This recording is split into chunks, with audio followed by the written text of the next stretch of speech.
Imagine stepping onto the moon, not into a lifeless desert of dust and craters, but into a thriving world of lush forests, vast oceans, and breathable air. This is what could happen if we terraformed the moon. But while transforming the moon into a habitable paradise sounds like an incredible achievement, it could also have unforeseen consequences for both Earth and humanity. Terraforming is the process of altering the environment of a planet or moon to make it more Earth-like. The moon seems like a logical first step in our cosmic ambitions. It's close, has a stable orbit, and could one day serve as humanity's first off-world colony. But before we imagine walking through forests on the moon, we need to figure out how we'd even start such a project and what it would cost us, not just in terms of money, but in the potential risks we'd face. The first thing we'd need is an atmosphere. Without one, no plants could grow, no humans could breathe. But creating an atmosphere on the moon isn't as simple as just adding air. One method would involve releasing massive amounts of greenhouse gases, like carbon dioxide, nitrogen, and water vapor, into the moon's environment. This would trap heat from the sun and gradually warm the surface, allowing water to stay liquid and supporting plant life. If we could melt the moon's polar ice deposits and pump water from Earth, we'd create oceans, rivers, and lakes across the lunar landscape. This could be the beginning of a second Earth, a backup home for humanity. Sounds like the perfect plan, right? But there are some problems, big ones. Unlike Earth, the moon has no magnetic field. This means the solar winds from the sun would constantly strip away any atmosphere we create. We'd be in a constant race against time to replenish it.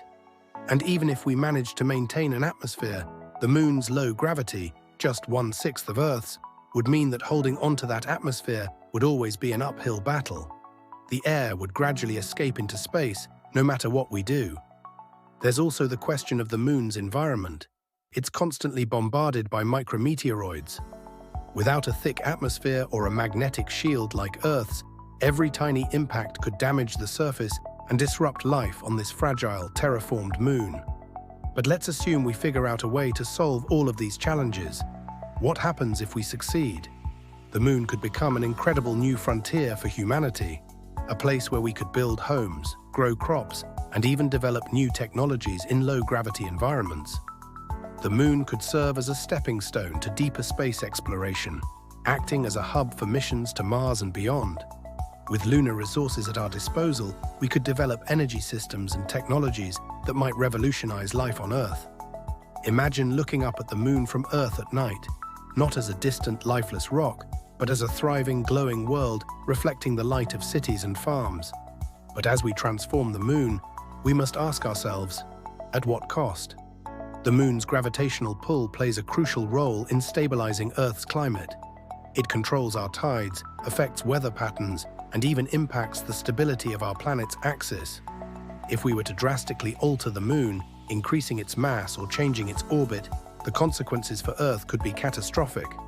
We might trigger massive floods, tsunamis, or even tilt the Earth's axis, leading to severe climate changes.